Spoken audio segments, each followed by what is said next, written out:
In the rural mountains of South Korea, dark and ancient creatures lurk, and after one child makes a mistake, they begin to witness horrors beyond their worst nightmare. You're about to hear that story and more in today's episode of Unexplained Encounters. I'm your host, Darkness Prevails. Follow me on X at Dark Prevails for some very terrible opinions all the time. Today I've got a collection of scary and unexplained stories, featuring Korean folklore monsters in the woods, a disturbing urban legend from Barbados come to life, and plenty more. If you want your story narrated on the show, send it to me at darkstories.org. Help us grow to be the biggest horror show on the planet by following and reviewing Unexplained Encounters on Spotify and Apple Podcasts, or your favorite podcast app. And look, if you're on YouTube, you better hit the like button, because I know some local demons myself that might pay you a visit. Anyway, don't forget to pre-order my sexy new hardcover book, Creepy Campfire Stories, which releases on July 8th, 2025. It's a haunting collection of allegedly true and outdoorsy horror stories that, if you were to read it around a campfire, all the single wendigos in the woods would be fawning over you. Sexy single wendigos in your area not guaranteed, may cause hallucinations, nightmares, and an unexplainable six-pack. Get it today on Amazon by searching for Creepy Campfire Stories by Darkness Prevails, or just click the link in the description. Now then, let's begin. The Steel Donkey, from Ravfra. My story comes from a little island not far from America, called Barbados. Most are familiar with it. And no, it's not in Jamaica, as some would think. It's a little island in the Caribbean Sea, a great place for tourists to come and enjoy the beaches and wonderful people. It's not normally known for many paranormal occurrences, though it has its few folk tales, which brings me to speak about this one story I'm sharing with you. I was around, let's say 8, if I remember right, when it all started. I was very young. Most of my life during that time was rather foggy, but there were moments that never left my memory, good and bad. Though this experience was one that always stays in my head rent-free. This was the age when I was given my own bedroom.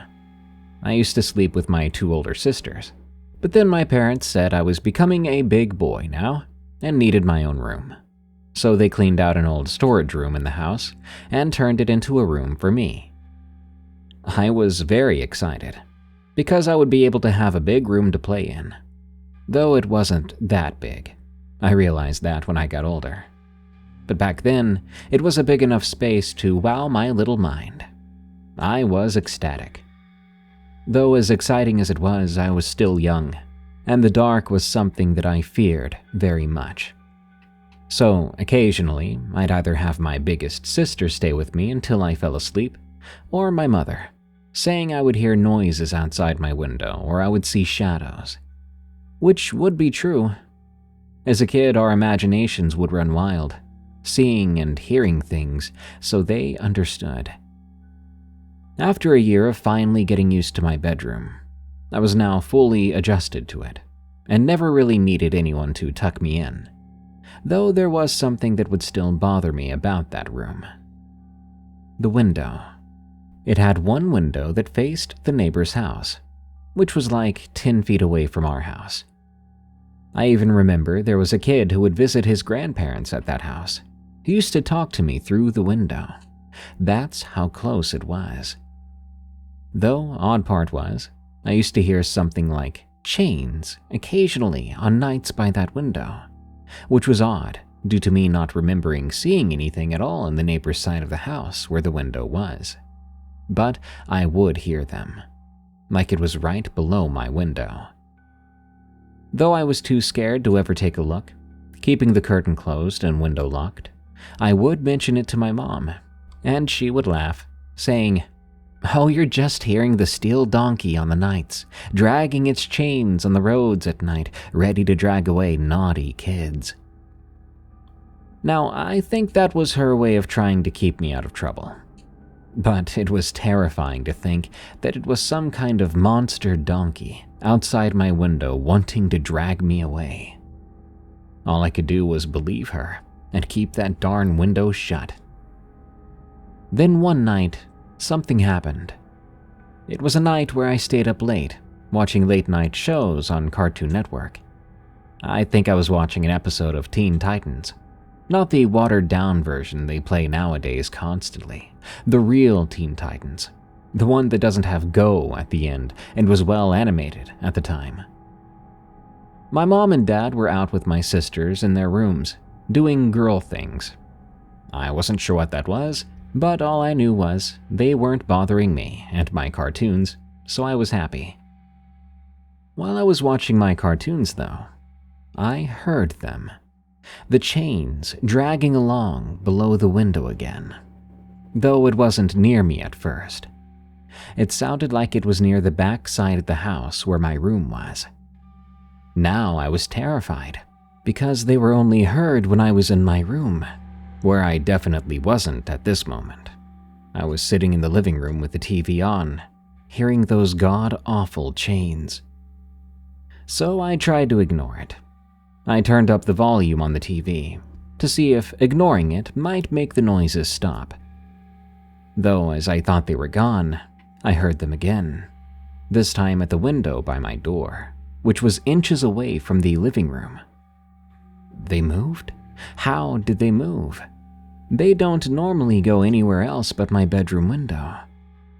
These thoughts ran in my head as I was frozen in fear to the sound of those cold-sounding chains dragging on my patio floor inches away from my door. Then I heard it. The sound of what I could assume were hooves clomping at the base of my door, just stopping shy of the door just before I heard a loud thud, like it was jamming its hoof into the door. I yelled out in fear with the sudden sound, and my sisters immediately ran out of their room, calling my name, asking what was wrong, with the only thing I could muster up being, "It's at the door. It wants me." My sisters, when telling me this story from their point of view, they say I was shivering like a leaf, and I kept pointing at the door, saying that it wants me. They, wondering what was wrong, pulled open the curtain by the door window and looked out at the patio. And they didn't see anything. They told me it was getting late and that I should be in bed. They tried to tuck me in, but I couldn't go to sleep, not after what just happened. So I forced my eldest sister to stay with me until I did sleep, 9-year-old me asking my 17-year-old sister to stay. That sister in particular loved me. She was the sibling I had the closest bond with. She stayed, and I was able to get some sleep, even after a night like that. When that sister turned 18, she met a guy who ended up wanting to marry her down the line. She was in love with him, and knew him for a while. Before long, they got married, and she moved away. That left me, my other sister, and my parents. The relationship between me and my second eldest sister isn't the best. It was absolutely horrible back then, as I felt she kind of hated me. So if I ever needed any moral support, I would always look up to my oldest sister, with my parents always busy and my dad going to prison a few years back. She would be my rock. But with her gone, I didn't have that anymore. I was basically on my own with anything that I might need help with my mother trying to be some help occasionally when her job allowed it. It was then that it happened again. This time, it was more terrifying than ever. I was in the middle of a dream, standing in a forest where I was walking, not really sure where I was heading to, just walking. Suddenly, I heard someone say something behind me. I couldn't understand or grasp what it was at first, but it was getting louder. The sound was getting more verbal and coherent, with the occasional "up" being heard. I tried to focus on what it was saying, and why. Then I finally heard it loudly, like if someone was right by my ear. "Wake up." Then, just like that, I woke up. Though when I did, I felt as if something was very wrong. I didn't even get a chance to grasp where I was or what time it was. All I knew was something was wrong. I had been sleeping on my side, back against my bedroom window where my bed laid. In that brief moment of thinking, I realized it was in the daytime with the light beaming through the window behind me. But it was quiet, like the sound of life outside my window and inside was removed, with the only thing I could hear being my pounding heart. Soon I saw it, in the corner of my eye, a shadow hovering just in the edge of my peripheral. It was there, just waiting for me. I froze, not like I was scared. I was terrified, yes, but that's not why I couldn't move. I felt like my mind knew what my first instinct was, which would be to turn around, and it refused to allow it, stopping me from seeing what was waiting for me. In my head, I needed to know, but in my heart, I knew that was stupid. I was a kid after all, and I knew it would be a mistake to look. Even so, I willed myself to turn my body to look behind me. It was slow and difficult, but when I finally managed it, all I could see was a dark shadow just behind the curtain of my window hovering over me. Then it immediately jolts forward, making a deep, bone-chilling snarl that made me scream out in horror. My mom ran into the room as I began to panic, hyperventilating and crying. She held me, rocking me back and forth to calm me down until I was finally able to explain what happened. With it no longer there for her to see, I tried my best to explain it to her. My mother is rather superstitious, believing in the paranormal. So when I told her what happened and the stuff that had happened to me before, she had the idea to contact a priest. Eventually, a priest did come. He said our house was tainted by an entity, that it was fueled by the negativity that the household had produced, with my second eldest sister and I always fighting, my dad's prison issues, and my sister leaving, and my mom being upset about the whole thing. He said he would purge the negativity to help us start with a new leaf. He burned sage around the house and prayed around the house for the whole night, and then he left. We believed it was gone, as that night it did feel lighter. The house wasn't as hot as before, and the air felt so much less heavy. However, that was momentary. The next day, my sister and I got into a fight about something. I was sent into my room by my mom. I ran to my room, shut the door, and dropped into my bed, yelling into my pillow. Right after that, I heard a loud bang in the room. My head shot up to see what it was. I looked over at my fan, which was on the other side of the room, but was now on the floor, shacked out with all the blades inside broken. I stared at it in awe and disbelief, which was cut short when my mom came storming in, yelling at me, asking if I threw the fan because she sent me to my room. I told her no, that it wasn't me, but she didn't believe me. I was then grounded for a week. I had to sleep in my room with no fan, which was miserable due to me sweating during my sleep. During this time, I was forced to open my window while sleeping. One night, after going to bed, I was shortly awoken by the sound of chains again. This time around, my bed was moved away from the window due to the last incident, so the window was at the foot of my bed, not to the side of it.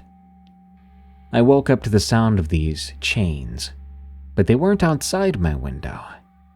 Disturbingly enough, they were next to my bed. I was about to get up to go shut the window, but then I saw it. My door wide open, and standing there was a tall figure staring at me. Now, it was dark at the time. I couldn't see its face, but I could feel its eyes on me. I dared not move. I felt like if I did, it would have attacked me.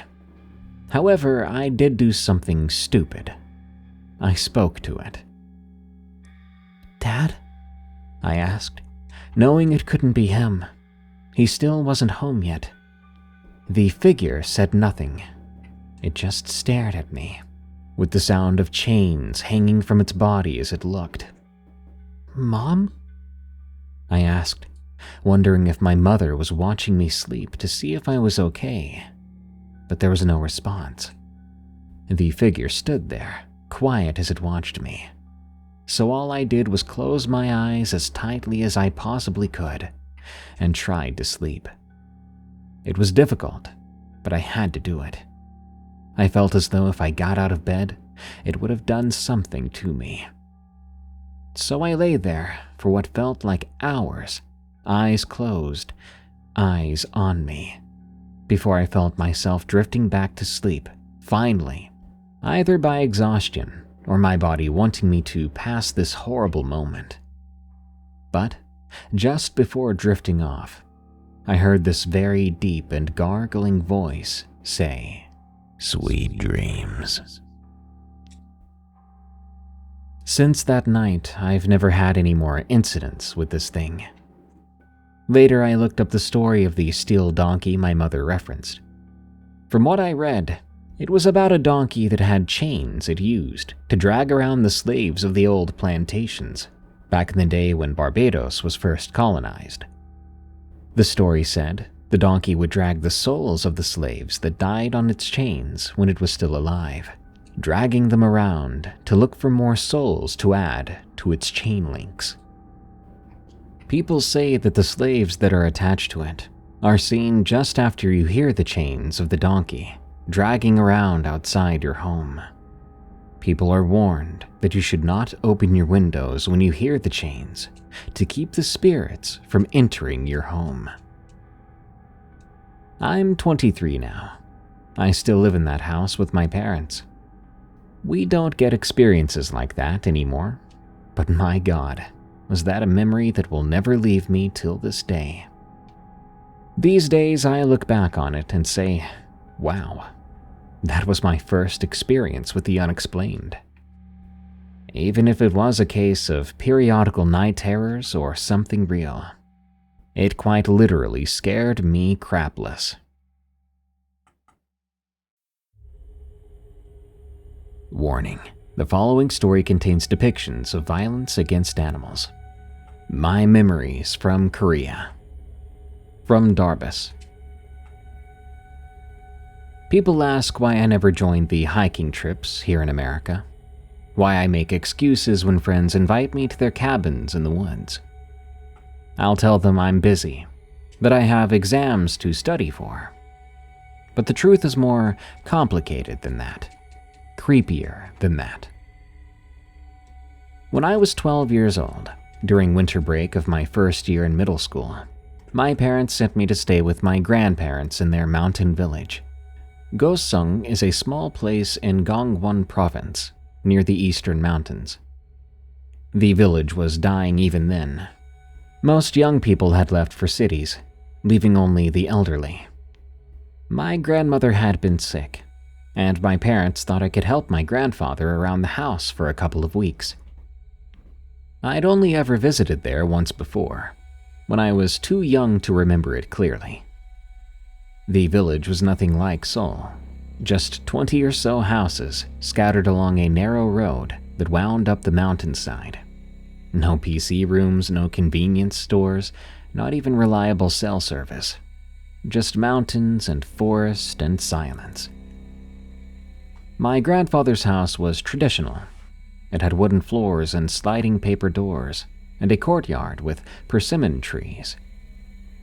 At night it would be absolutely dark, in a way that city people can't understand unless they experience it themselves. Without streetlights or neon signs, there's just the moon and stars when the sky was clear. After I arrived, I helped my grandfather with chores, listened to my grandmother's stories, and explored the local village.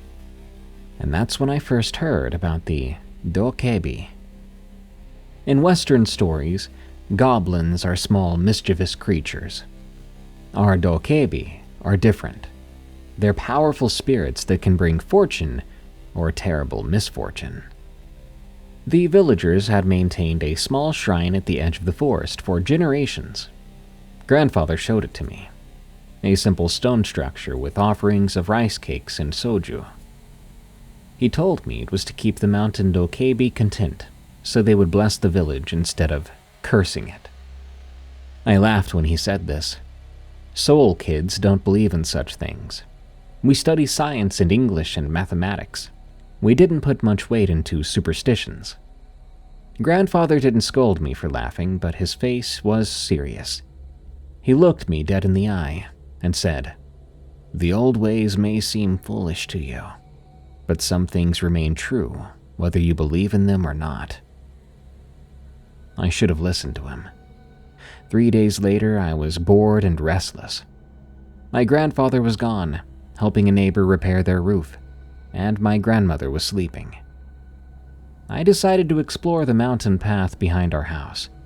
I took some snacks and water and set off, planning to be back before dinner. The path was well worn at first, climbing gently through pine forest. After about a kilometer, I came to the shrine my grandfather had shown me.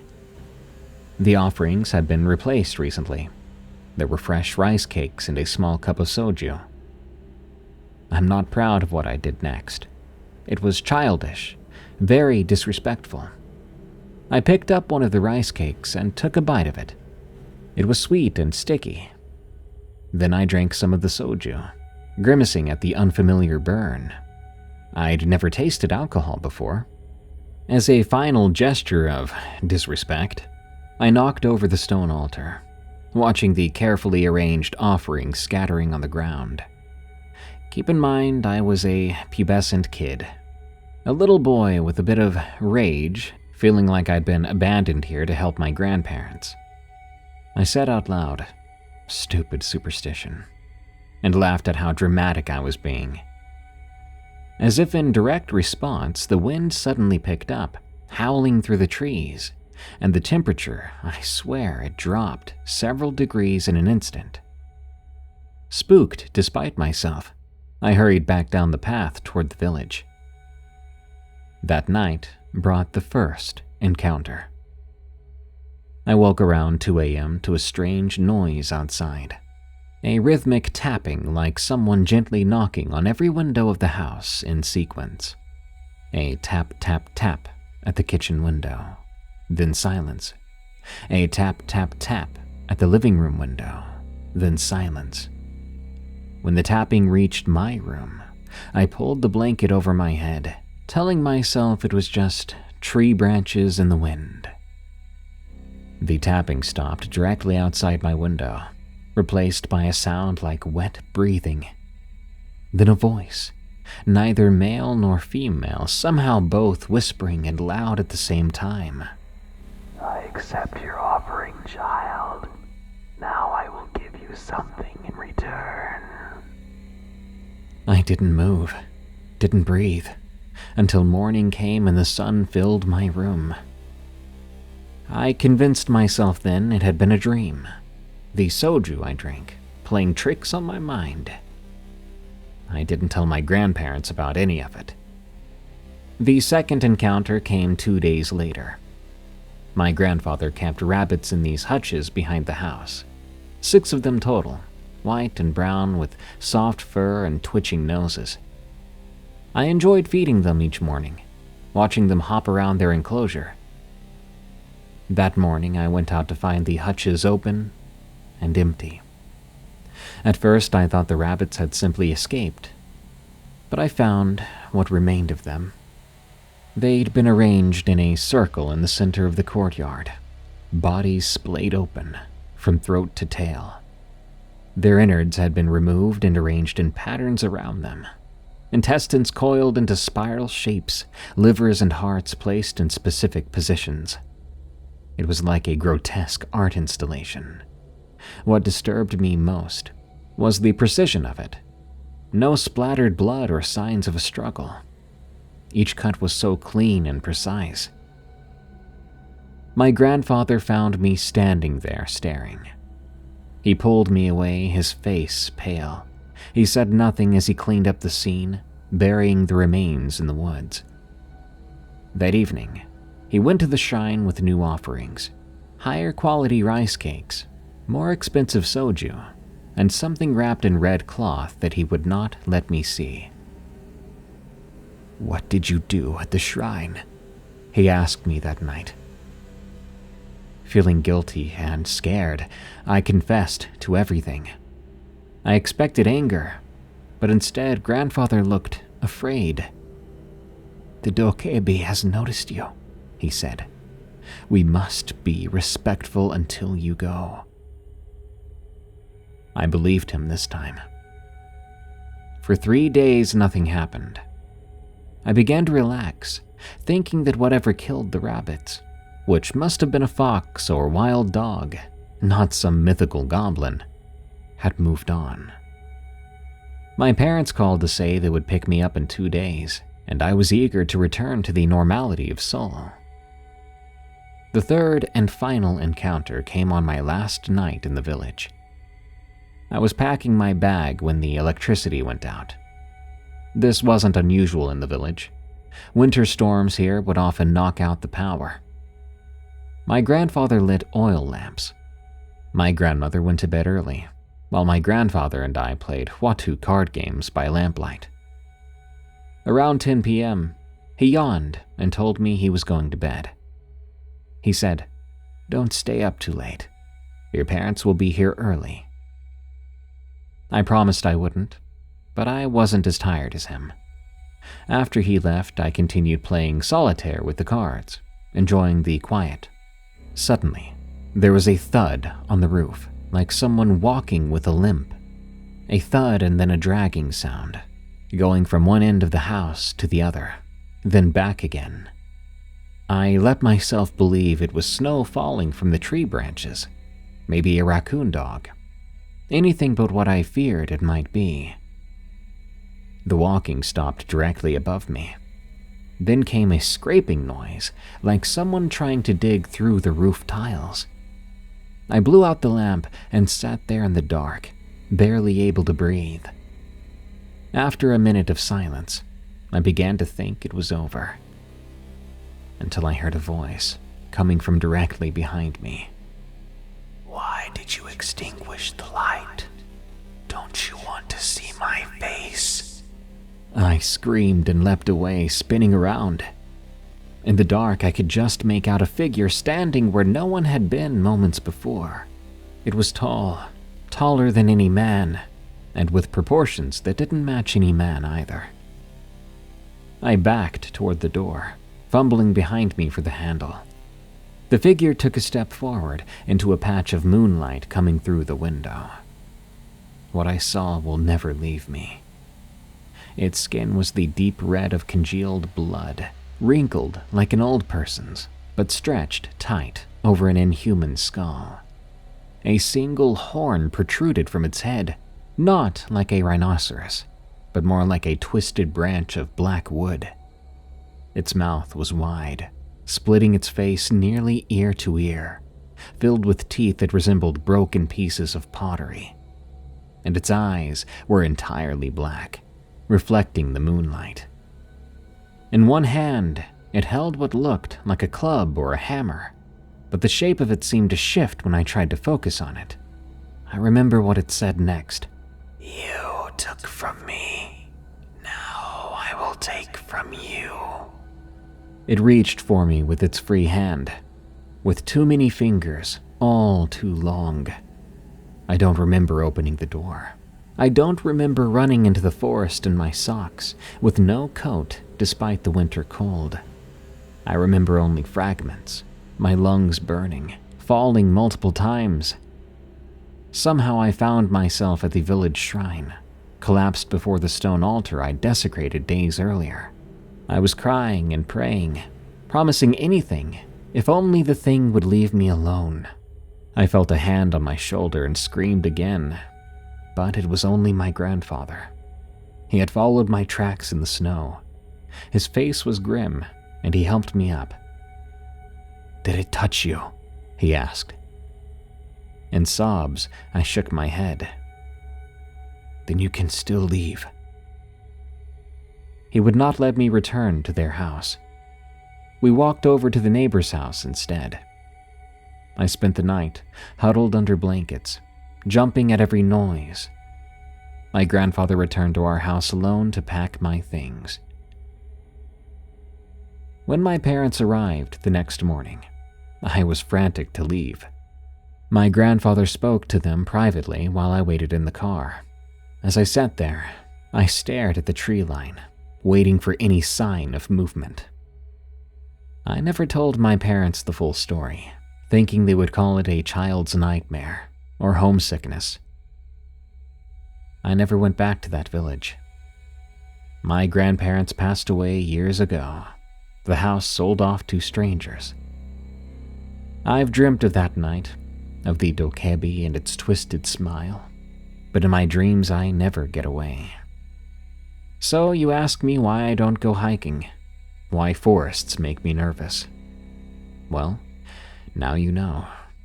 Some things follow you, not in body perhaps, but in your memory. And memories can be the most terrifying monsters of all.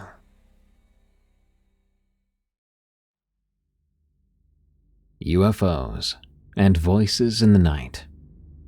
From Godzilla 248. I'm 16 years old, and I live in a town that's about 30 to 35 minutes east of St. Louis, Missouri. This is a town of about 30,000 to 40,000 people, and we're fairly close to Scott AFB. So I wonder why I never see anything even remotely strange. With one exception, which I've put at the end of this story. I live in a 3-story house, but only 2 stories are visible in the front yard. My yard slopes down on the sides. It's about 5:25, but it's winter, so it's already dark out. I'm bringing our trash cans inside the garage. These are big green trash cans, and I look up and see this bright yellowish-white light that appeared to be moving rather slowly across the sky. This object appeared to be thousands of feet away, possibly hundreds of feet in the air, so this thing must have been pretty bright. Suddenly, it starts to accelerate and grow brighter and go behind clouds. A storm was rolling in at the time. Now, I've observed planes flying by from roughly the same distance away from me before, and this appeared to fly much faster and quieter than that. In addition, the planes are quite loud. This means I'm quite familiar with the KC-10 and KC-135 tanker planes, the civilian airliners landing at Mid-America Airport, and the occasional F-15 and F-18. This object, as it flies, its brightness and speed rises and falls. Then suddenly it disappears behind a cloud. As I move to finish pulling in the trash cans, I see it again. When I first saw the object, I was facing south, and when I see it again, I'm facing east. Mind you, it appeared to be traveling in a rough circle from my position, so it either traveled over my head as I was in the garage when I took my eyes off of it, flipped around and traveled approximately 140 degrees, or it kept going straight and traveled roughly 220 degrees. I resumed observing it for about half a minute, at which point I look away and it's gone. So I finish pulling the cans into the garage, and I walk back out. The object was back again, in the position I first saw it, beginning to traverse the same path as before. However, it disappeared into a big cloud again, this time for good. This was not an airplane. It wasn't a satellite. The sky is nowhere near dark enough to see a satellite with the naked eye, due to the large amount of light pollution in the area. It definitely wasn't a star. We can't see many stars in my area. And it wasn't the moon, which was overhead during this event. Story number 2. Did you call me, Dad? This was a couple years back. I don't remember the date or time of the event, but I can assure you it was sometime before the COVID pandemic. I was asleep, or sort of. I don't really remember. Perhaps I was trying to fall back to sleep. Anyway, I'm just lying in my bed. Then all of a sudden, I hear someone call my name, and the voice sounds exactly like my dad. No weird warping of the voice like you would typically hear in some of these stories. Just clear, as if he's standing nearby. But that's the thing. No one was in my room. My door was closed, and I can't even tell where exactly the voice was coming from. At the time, I had a bunk bed. It was tall enough to have me higher off the ground than everything below my dad's shoulders, and he was about 6'2". I climbed down from the top bunk and walk up to the door, open it, and walk into the hallway, which is basically a balcony overlooking our 2-story living room that connects to the rest of the upstairs. "Dad? Did you call me?" I asked. No response. "Dad?" I asked again. Still no reply. I decided to go back to bed. I fell asleep soon after that and never heard anything like it again. I have no clue what happened. Weird House from Eli C. I've always been a connoisseur of the unexplained. I thought it was entertaining, but I've always been on edge of whether or not I actually believe in it. My view was changed when I stepped into this old house by a road in southern Minnesota. I'll give you some backstory. I was raised in the small town of Red Wing, Minnesota, and I always went with my dad to go camping, hiking, and exploring the forests around my town. When I was 17 years old, I was driving home after working at a local slaughterhouse on the outskirts of town. I just happened to turn my head to the left, and I saw something large pointing out of the trees about a few kilometers away. Curiosity got the better of me, and I found a small clearing on the side of the road where I could park my vehicle. Once I got out of my car, I then walked and climbed over the guardrails. Then I slowly clambered down the hilly path down to this big house. It's hard to describe this house. It sort of looks like Count Olaf's house from the TV show, A Series of Unfortunate Events. If you've ever lived out in the country, you might see some run-down houses with decaying cars outside. Imagine that, but tenfold. This house was on another level. There were broken down and rusted cars with wheels and windshields gone. It looked to be very abandoned. I looked around for an entrance to the place, and eventually I found one. An old wooden door with the wood peeling off of it. I was lucky enough for the door to open with just some pushing. When I walked inside the house, there was something that I found disturbing. Upside-down crosses on every wall of this particular room. With and without Jesus, all shapes, colors, and sizes. I was still curious and wanted to see more. With a smartphone flashlight and a dream, I dredged through the house. The floor was very dirty with garbage, and old tins of food were strewn about. Suddenly I heard voices, like faint conversations happening around me. And around the same time, there were hard footsteps just on the floor above. Dust began to fall from the ceiling as the footsteps vibrated. The voices grew louder. I swear it sounded like an ancient language, something that I couldn't make out. I kept going with my flashlight. Eventually, I made it to what I think was the kitchen. But it was weird. It had no oven. All I saw was a sink and some drawers with silverware and dishes. I was slightly terrified by then. I decided to go to the second floor to investigate whatever that thumping on the floorboards was. When walking on the creaky stairs, I was scared that I would wake up whatever was up there, get its attention. I made it to the second floor, and I opened the door to the first room I saw. The second I did, this overpowering stench filled the entire floor. I've smelled rotten animals from working at slaughterhouses, but this was worse than any other pig that has ever died and been forgotten about. I popped my head into the smelly room and saw something in the decaying bed. Something moving, squirming, and beginning to scream. Its eyes showed out from the covers.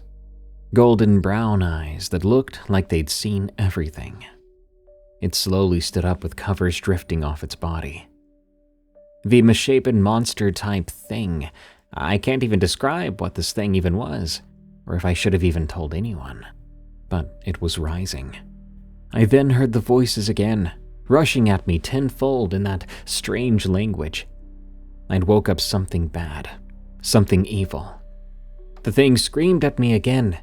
That was my ticket to leave. I'm a 6'4" guy, 210 pounds. I'm no Olympic runner, but I booked it out of there. The thing just stood there, laughing. I ran down the stairs and saw the kitchen, and that room full of crosses. I then heard feet running full force right behind me. But I didn't look back. I got in my car, drove away, and made it safely home back to my apartment. I learned a cold lesson that day. Never explore abandoned places in the middle of nowhere. Shadow people or demons, from As Seen in Your Dreams. This took place my sophomore year of college in 2021. Admittedly, this was a rough time for me. I'd been cheated on and dumped.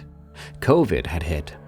But the silver lining was my college had opened back up, allowing students to return to campus and proceed with hybrid classes. This was better than sitting around at home, so back I went. During this year, I had somewhat veered off my path. I was drinking with friends at house parties weekly, even on school nights, not really sleeping and not focusing on my schoolwork. This wasn't really my style. But like I said, it was a low time for me. However, when I did sleep, I began to have these dreams. It was always of a lurking, dark, shadowy presence that I couldn't really make out, but I knew it was there. It made me feel real fear, gut fear, even when I was asleep. In one of my dreams, the most vivid one, this dark shadow went inside me, in my mouth, like you might see in a movie. It wanted to take me over, and in that dream, I could feel it crawling around under my skin. I woke up sweating with small bruises on my upper arm. In another dream, I remember shouting Christo at the presence as it got closer, which is Christ in Latin. This was my attempt to ward off the dark entity. I think that's something I picked up from the show Supernatural, because I never did learn Latin personally. It got to the point where I started to tell friends about these dreams. They laughed it off a bit.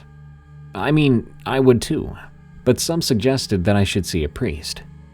I'm Jewish, but this thought really started to appeal to me. I actually asked to join my friend when she went to Easter Mass. It was my first time going to church. I even got sprinkled with holy water.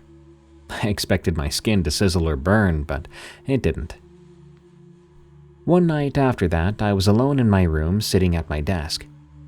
My dorm was set up more like an apartment. I had a room to myself while my other roommates were located down the hall, each with their own rooms.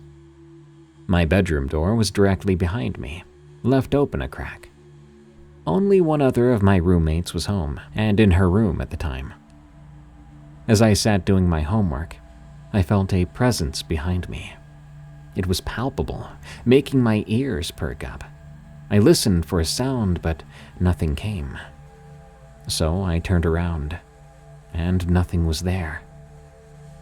I brushed it off, but a moment later I received a text from my roommate, who was also home, asking if I had just walked by her room all the way down the hall.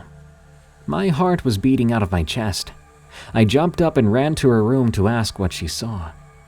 She told me her door was also left open, and she saw a shadow walk by in the direction of my room. Getting that confirmation from someone else was a little too real for me. After that, activity picked up a lot.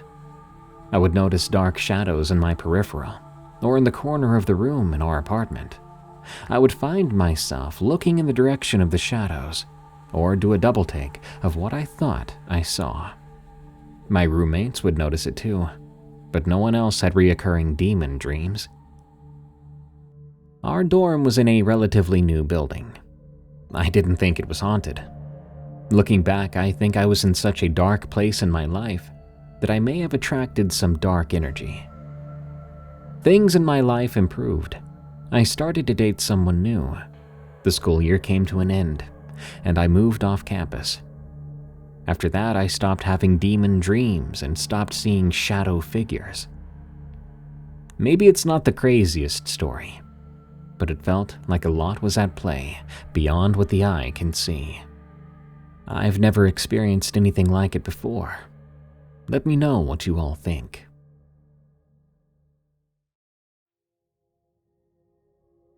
The Birthday Ghost, from Ryan K.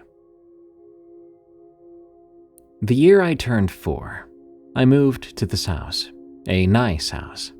I still live there after all these years. I have a neighbor to the side and below me. It's always been eerie, but a nice place to live. Until 2020. There's this shadow figure about 6'1", and it comes to play at night every time it's anyone in my family's birthday. It crawls and dwells on and under the stairs, lurking for some poor victim who steps on it. It doesn't like the light of day, and or the light switch. Not some measly phone light, unfortunately. Though it has come close, it has never actually harmed anyone before. The worst happens during my mom and dad's birthdays, because they're consecutive, just 2 days apart really, and it stays longer and haunts us. No one knows about it but my sister and I. We once spotted this tall, lengthy figure in my room, and swore to God not to sleep in my room on our birthdays. The only explanation that it was in my room is that my room is right next to the stairs that it likes so much. Sometimes, when it's just me and my sister, home alone, we see a shadow figure on our balcony at night. It'll make my sister cry, and I'll slam the door shut and lock it. I've noticed that in our basement, things may move ever so slightly. The figure tries to lunge at us, but it always disappears, leaving my sister and I almost half dead from fright. Whatever it is, I hope that when I or my sister finally moves out, it doesn't follow. It's always in the shadows, and I think it just prefers targeting us kids. I swear it's been right next to my parents and they just didn't see it. Couldn't see it. Another strange aspect to this whole ordeal is during mine or my sister's birthdays, I always have these nightmares, and in each one of them, someone in my family gets killed. At the end of one of these dreams, I experienced being slashed by the thing. When I woke up, I found claw marks on my leg. Shallow, but painful. On the other hand, my sister makes a room out of blankets and pillows to make a type of fort for a shelter whenever these nights come around. But I don't think it really does anything for protection. However, it's still cozy and peaceful. It helps her feel less scared. And it seems like when you are scared already, the figure becomes more active. Fortunately, the figure seems to be scared away by prayer. If you ever feel like you're being watched, like someone is there, never simply tell yourself it's probably your imagination. Because if you do, you might be in trouble. You may just have a figure like ours lurking in your home. Aurora, from Paranormal Experience. About 2 years ago, my maternal grandmother passed away 2 days before Christmas Eve in 2021. We celebrated Christmas in a sorrowful atmosphere with our closest relatives. She was basically a second mother to me and my cousins. We spent so much time at her house growing up, even well into our teenage years. Her home was our safe place, the spot where we laughed and argued and created some of the best memories of our lives. She wasn't just a grandmother. She was the grandmother, the glue that held us all together. Losing her didn't just feel like losing a family member. It felt like losing a part of who we were. Losing her brought us closer as relatives, but still, everything was not as it used to be. She was also one of the most caring and loyal people I've ever known. She always put her grandchildren first, making sure we felt loved and safe no matter what. Even in the hospital, in her final days, she said that her grandchildren were the best things that had ever happened to her, that we were her greatest joy. She cared for us more deeply than anything else in her life. Hearing that at her funeral shattered me. I lost it completely. I'd already been struggling with grief, but in that moment, it was like the weight of her love and her absence hit me all at once. She was gone. Nothing would ever be the same. The grief was overwhelming, and I hadn't even moved past the shock phase because it felt so unreal. Like she just vanished, leaving behind an emptiness that no holiday lights or comforting words could fill. A month later, on a dark January night, I was getting ready for bed as usual. The house was silent, filled with that kind of heavy stillness that comes after a loss. Nothing felt weird. I lay down with my face turned toward my nightstand and fell asleep around midnight. I didn't dream, or at least I didn't remember dreaming. All I know is that at 3:20 a.m., something stirred me awake. It wasn't a noise or a sudden movement, just an eerie, unshakable feeling that I was not alone. As my eyes fluttered open, my heart nearly stopped. Right next to my nightstand, barely 20 centimeters from my face, floated the body and face of a woman.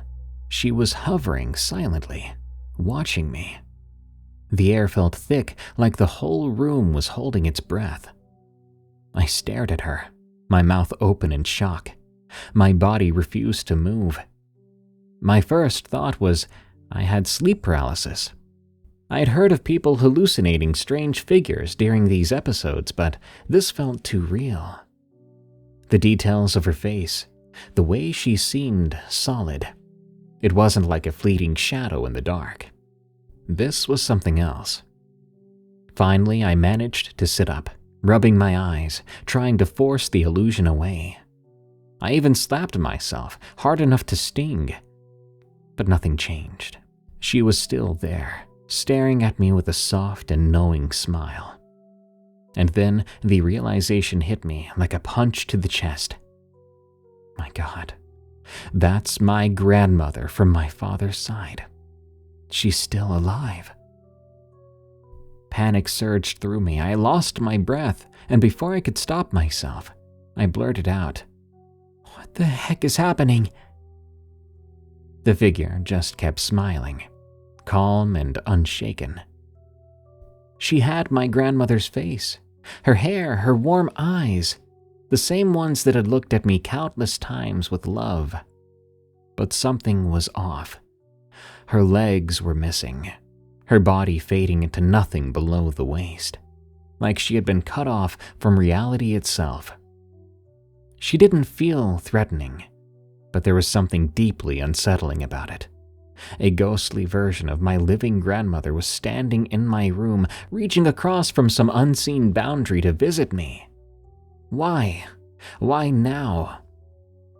Despite my fear, I felt an overwhelming curiosity, a force I could not resist.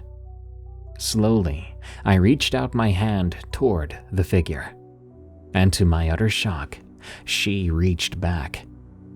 Her fingers wrapped around mine, firm but icy cold, like touching something that wasn't meant to exist in this world. She smiled at me then, her eyes closing as if in peace. For what felt like minutes, we just stayed there, frozen in that impossible moment. Then, without a sound, she began to drift backward.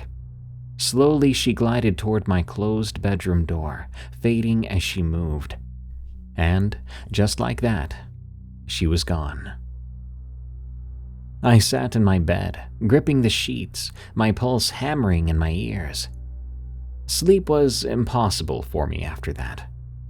I lay awake for several hours, staring at the ceiling, shaken up and confused. I've thought about that night endlessly. I know my grandmother from my father's side is a spiritual person, but even so, why did she appear to me in such a strange, almost ghostly way? Why so soon after my other grandmother's death? And how? Part of me wonders if it was some kind of message, something beyond my understanding. Another part of me is terrified to know that answer.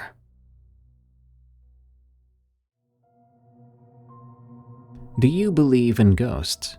Do you think they're spirits of the dead, demons, or something else? Tell me what you believe in the comments.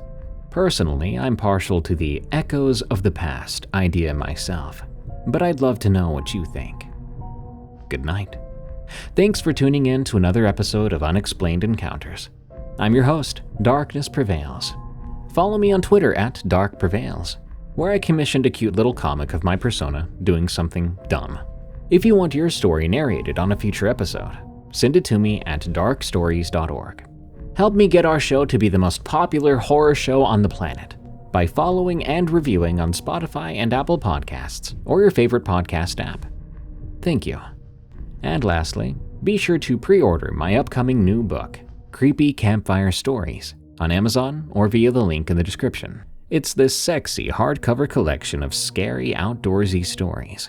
And some say if you read it to your friends around the campfire, they'll never be the same. So be warned. Until next time, everyone, stay safe out there and stay creepy, because this world is a strange one.